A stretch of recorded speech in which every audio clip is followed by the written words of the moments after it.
So if your characters feel stiff or lifeless, kind of like mannequins wearing a good design, this is probably why, right? You can have a strong drawing and even a great design, but if that pose isn't working, none of that good stuff is going to matter, right? You're going to end up underselling the entire idea, the entire piece. This is part 3 of our character series. In part 1, we focused on proportion and shape. In part 2, it was costume, adding function, story, and identity. But this is where a lot of artists fall off. That moment, the character actually has to exist in a pose in some kind of space or circumstance, not floating on a blank background, not standing there rather aimlessly. It's easy to default to something safe, to something very neutral, and very static. But if you do, all of that design work is just going to flatten out, and that is what we're going to address here today. Posing isn't just about drawing a figure, it's about communicating more. So in this video, our brush sauce instructor Arnie is going to break down 3 components of strong posing: posture, tension, and the camera angle. If you can control those, you could take even a simple character and make them feel very grounded, dynamic, and alive. Let's get into that.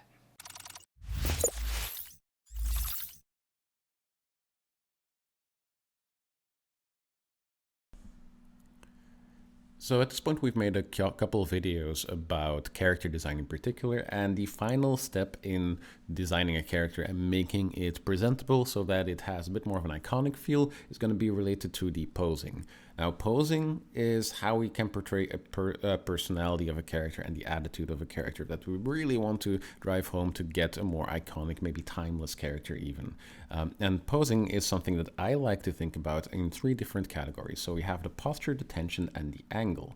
The posture is more so related to the actual positioning that they take based on their, again, attitude. So if I might be a bit more arrogant, then maybe I have my chest puffed out, I open up all of my limbs, I'm essentially exposing most of my more vulnerable parts, like for example my chest area, because I am not afraid and I'm a bit more comfortable, as opposed to someone who is perhaps a bit more shy. They would usually hunch the shoulders forwards, maybe the head is tilted downwards, maybe the arms are crossed, the legs are tight, and that immediately gives a very different feel. Next up, we have tension, and tension is more so related to the actual rigidity of the muscles. So if I'm standing in a relaxed way, so hanging into my joints, not actively using any muscles, people will feel like, oh yeah, he's casual. While if I'm standing in a very uptight way, maybe I'm a bit more ready to move, prepared to if anything happens. So far, we could say the posture itself is related to the attitude, and the tension would be more so related to the current state of mind.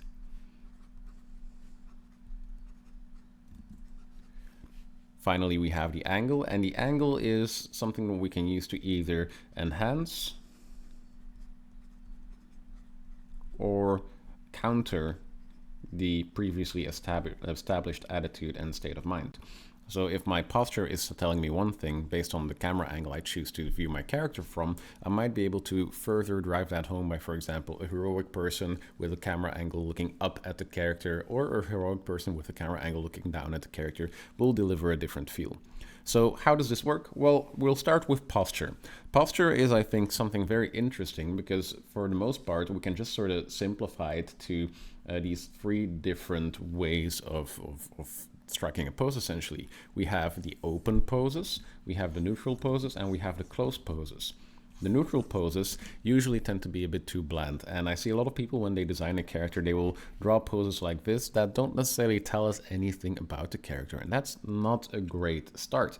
We want to make sure that the open or closed nature of our character should still drive home the idea of what this character is about. Now, obviously, these are very stereotypical poses, but you can play around with that. Imagine, for example, what would happen if I would have like a bard character that is opening up to like sing about their story, and you have the arms going all the way open. Like, that's a very confident and relaxed pose, maybe even with like a little bit of a contrapost where one leg is hanging downwards, as opposed to the more closed position of like a guard or a knight that is supposed to be very stoic and standing in a way where they are protecting everything. So maybe with a sword or a cane in front, and suddenly, you know, you get a very different feel to the personality of the character. So that's what we want to accentuate with that open or closed nature of our posture.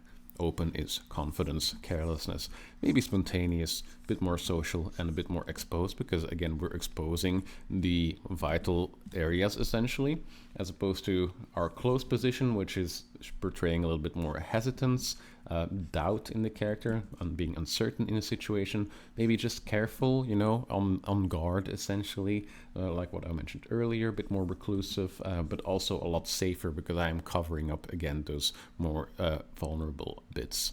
Hey guys, allow me to cut in for a brief moment. So, if you're serious about improving your art and want some real direction instead of just guessing your way forward, our mentorship might be exactly what you need. It's run by Arnie and I.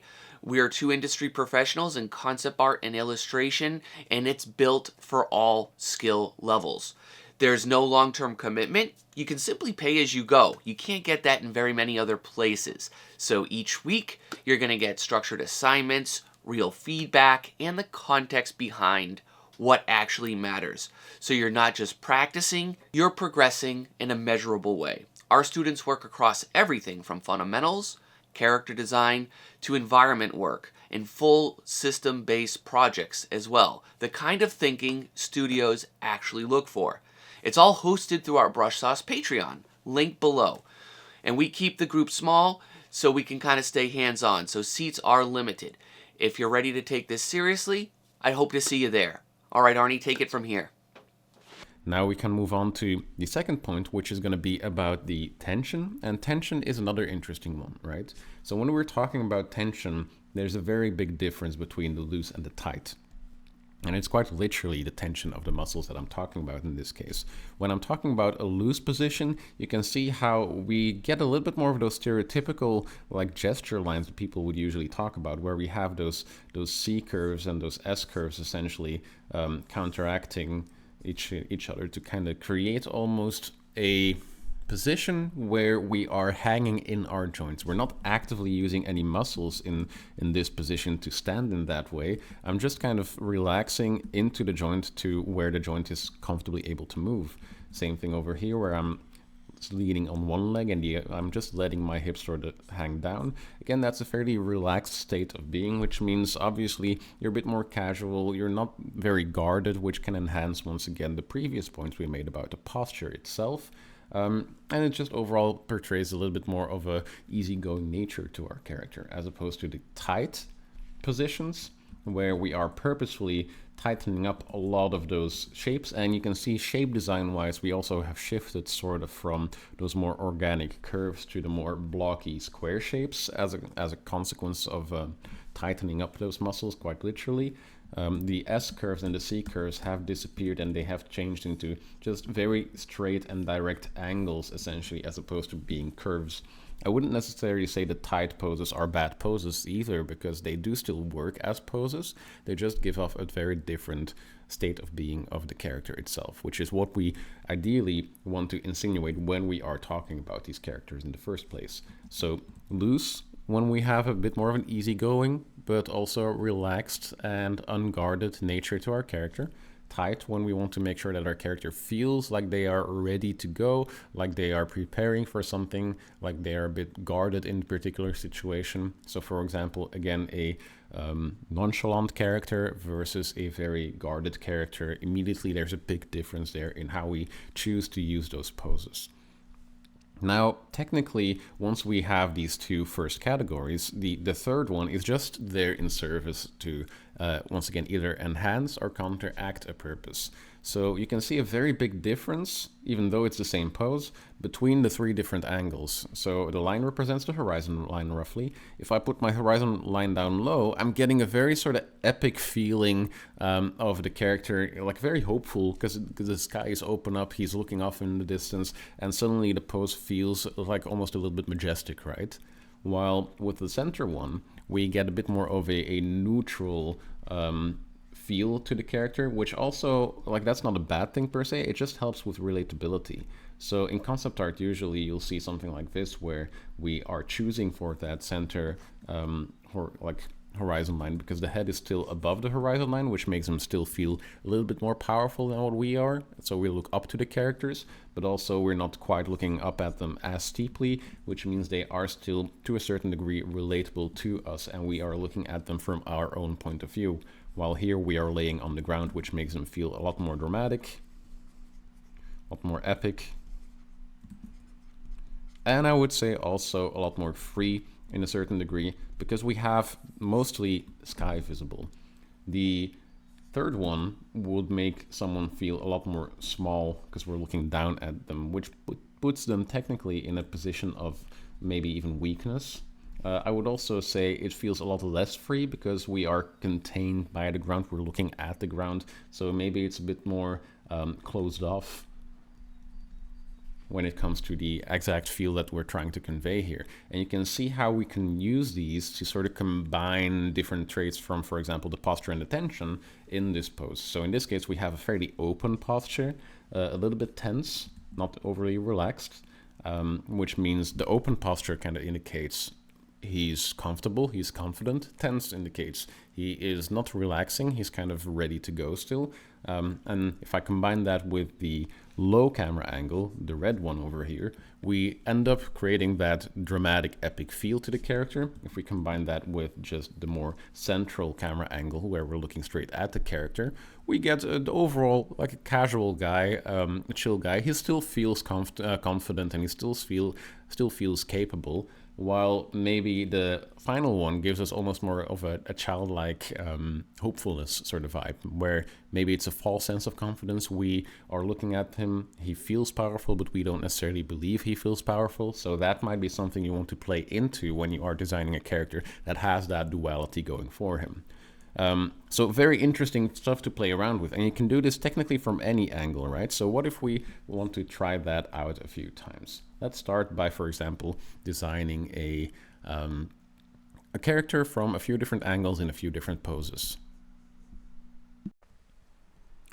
Here we have some examples of characters that I think represent fairly well what a posture can actually do for how a character is interpreted. So it's the same character, obviously, drawn 3 times, 3 different ways, with maybe subtle changes, some maybe not so subtle, where we open up the posture more or close the posture more. So obviously the first one over here, that's the one that reads the most adventurous.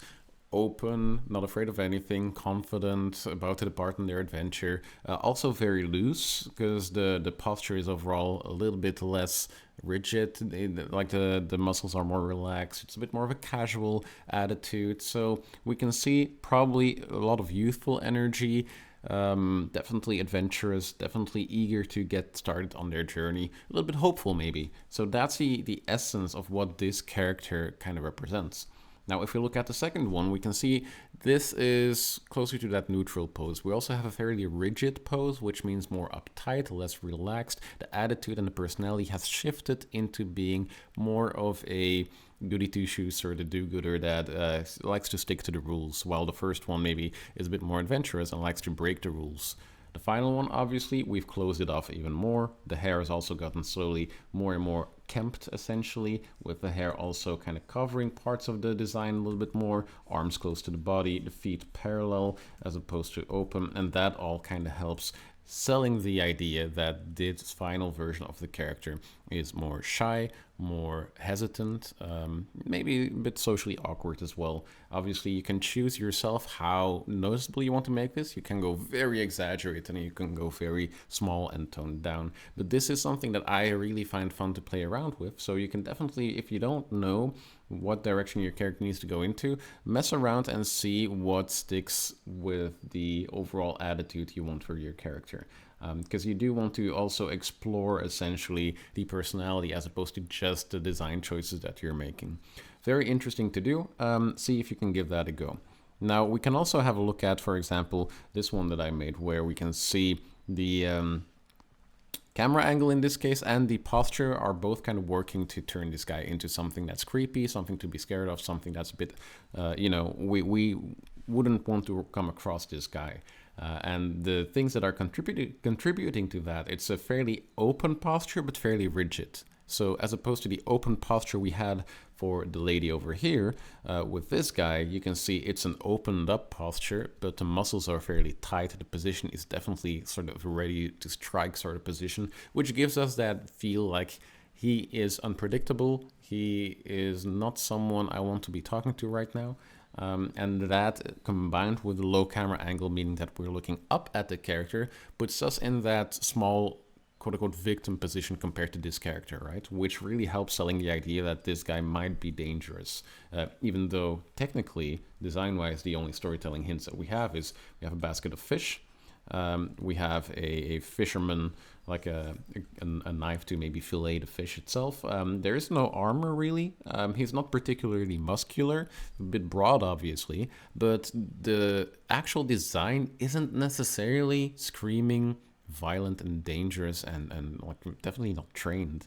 The things that are helping there is the posture, the shape design, obviously, because we have more of those sharp angles in there, and that is giving us that creepy feel.